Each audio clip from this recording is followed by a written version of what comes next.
our worldview today, the U.S. is urging Canada to use its federal powers to ease border disruptions as COVID-19 protests threaten to delay deliveries of goods and services. Demonstrators with the so-called Freedom Convoy have largely halted traffic along the bridge that connects Windsor, Ontario to Detroit, calling for an end to COVID-19 vaccine mandates for truckers. That has led Toyota, Ford, and General Motors to all halt some of their production as they struggle to source parts and supplies.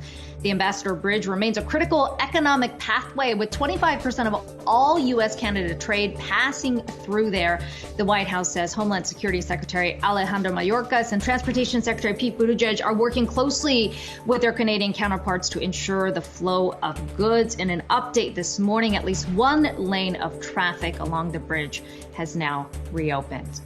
Well, the teenage star of Russia's figure skating team is tested positive for a banned substance, putting her quest for gold in doubt. The International Testing Agency said 15-year-old Kamila Valieva tested for a banned heart medication that reportedly improves endurance in athletes.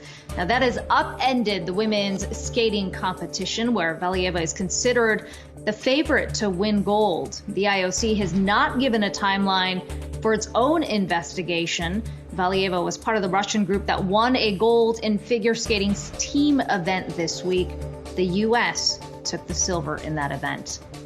And finally, in Russia, in explanation for that very long table used during that bilateral meeting between French President Emmanuel Macron and Russian President Vladimir Putin, Reuters reports the French leader kept an extra long distance after he refused a COVID test by Russian authorities to prevent officials from obtaining Macron's DNA.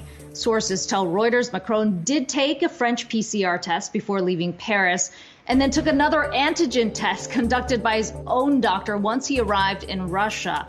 Macron's refusal meant he had to keep a distance of 20 feet from Putin per Kremlin protocol.